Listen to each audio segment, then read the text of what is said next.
So this next question relates to that asks about the challenges associated with enforcing patents internationally and navigating that, right? The different legal systems and the different treaties associated with it. And I guess as an initial point that needs to be stated is that patent rights generally are country by country. Now, there are some regional patents. Europe is getting something together where they had regional examination, but they're also going to have a regional patent and regional enforcement. I think there's a couple of systems in Africa that do something similar. Maybe there's one in Asia. Maybe there's one in the former Soviet bloc. But generally, you have to apply to these regions to get rights. So you just don't get rights by inventing something. You might invent something here in the US, you file your patent. Well, there's opportunity generally through these IP treaties to then pursue similar rights in foreign countries. So there's a couple conventions. The Paris Convention was the original one, and the Patent Cooperation Treaty Convention is the more recent one. So there's these treaties that generally within a year allow you to take your US filing or whatever, your Mexico filing, and then start pursuing rights around the world. But it's not without incredible expense because you're having to pay for examination and issuance and the annuities associated with patents in all these different countries. So it gets expensive pretty quickly. Like even just a simple foreign filing strategy where you might be filing, say, 5 patents a year in the US, but then filing in 5 countries, it's $25,000 to $50,000 to get a patent in a given region or country, and then you start doing that in a few different places, and it adds up very quickly. So if you have any sort of foreign strategy where you're pursuing things outside of your home country, you're very quickly going to be spending more money overseas than you are in the US. And one thing that you always have to think about is, you can get a patent anywhere. It's very easy. And, there's all these law firms that would love to help you to do it, right? That's their bread and butter, is getting referral work, especially from US companies who file lots of patents. They want to be able to file your patents in Brazil or Argentina or Hong Kong or all these places, right? And that kind of is their business. They've made it incredibly easy to do so. The forms with these treaties and so forth. I had one client that once came to me and said, they're doing very well. They've just gotten a huge amount of funding from one of the biggest investment banks out there, and they're like, we're going to do this next one right. We want to file this worldwide. Worldwide, please. Well, I think PCT has over 180 countries that are signatories to it. And I started running the math just with like 10 countries or 20 countries. It was coming up to be, $500,000 to $1 million to take this patent that they would spend probably around $35,000 getting through issuance in the US. They're then committing to $1 million to start getting coverage in some foreign jurisdictions. And somewhat diminishing returns. So I see 2 models generally. Is what you want to be able to do in either model is have patent rights that kind of tie up 2/3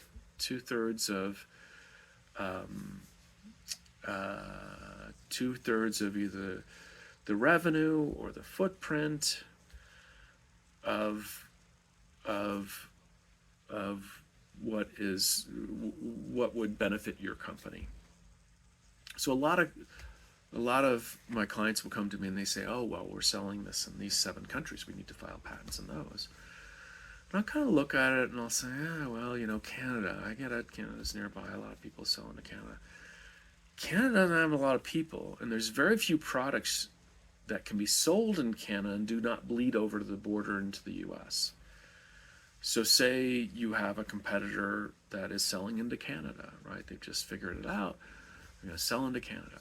Well, we can probably still sue them in the US. So I'll often suggest is kind of a regional strategy is pick something in North America, right? US tends to be one of the better markets. I'm in the US, so it's almost always the US for my clients. And then you get, kind of some fringe protection. You have no actual ability to go into court in Canada or Mexico, but nonetheless, with the treaties and such, stuff crosses borders pretty easily. So if you can shut them down in the US, you kind of shut them down in North America.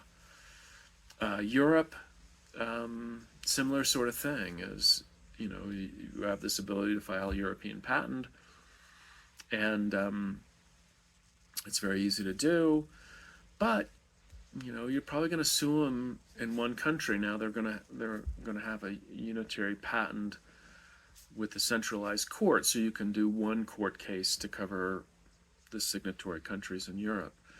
So maybe that will work out pretty good. One of the problems and our clients are scared about is because when you have a unitary patent, it can be challenged in any one of the countries, and you can lose your patent rights. So you have to think about it. You want to tie up 2/3 of the market, or 2/3 of the geography, or if you know who your fierce competitor is that you might be doing litigating against, they're in Germany. Well, maybe you file in the US because that's your market, and you file in Germany because that's their market. So if they ever decide to sue you in Germany, you have a bunch of German patents, or vice versa, right? Sometimes it breaks down in that way, and sometimes industries break down in that way. Like semiconductors used to be a pretty small list of countries, and now there's more and more where you have, it was U.S. and then it was U.S. and Japan, and then Korea came online, and I think now there's fabs popping up kind of all over, so it's become, more difficult to try and lock that down. But if you have a sort of model where it only can be manufactured in a few places, that's a way to think about it, is if you can lock down the places where it can be manufactured, you can stop it in that way. Sometimes it all has to do with head count, right? As you might pick countries that have lots of people because, it's an app on a cell phone, and it's just, a function of how many people have cell phones. Well, US is pretty good. Europe, with the Unitary thing, you can grab a lot of people. China and India have a lot of people. But there's always a layer, as you're looking at it, of how is that international country going to perceive the patent that you're filing? Like certain countries, it's very hard to get any sort of patent related to business processes. So you may want to file it in India or in Australia or in Canada, but they just don't allow these patents. It goes back and forth, and people may argue with that comment, but nonetheless, they're very hard to get those patents. And then I would sit there and say, well, Canada has very few people. Australia has less, right? India has a lot of people, but they just don't like to allow these sorts of patents.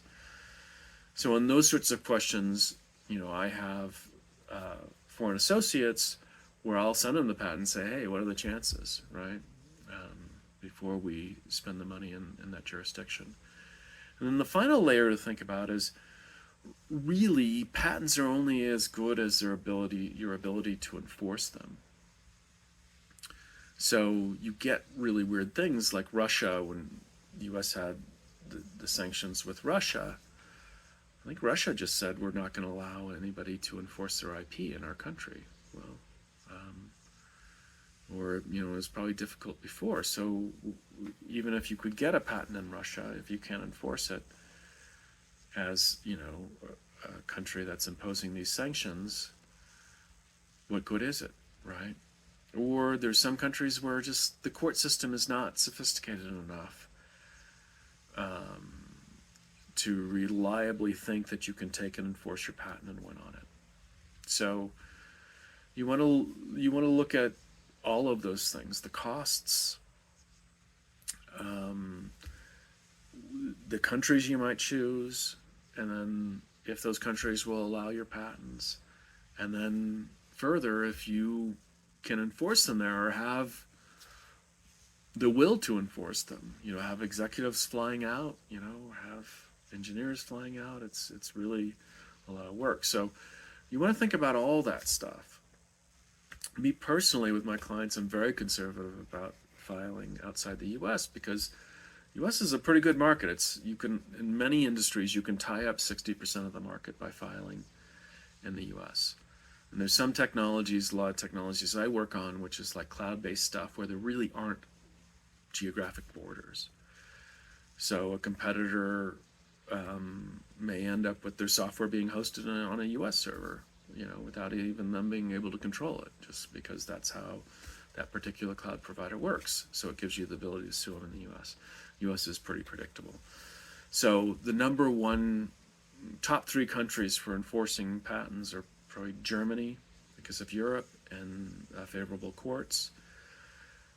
U.S. on a dollar basis, because it's high dollar infringements. China probably has the most patent litigation going on, but it tends to be lower dollar rates. And they all, even those top three, have all kinds of weird little quirks. So get good counsel. Talk to your foreign counsel, right? Don't play this game of telephone through your local representative if you're embarking on a big, expensive program. And then pick a strategy that's not going to bankrupt you, right? It makes sense. That level of protection makes sense for the opportunity that patent protects. So I hope that helps. If you have any further questions, you can put them in the comments below. Don't forget to like and subscribe, and we'll talk to you next time.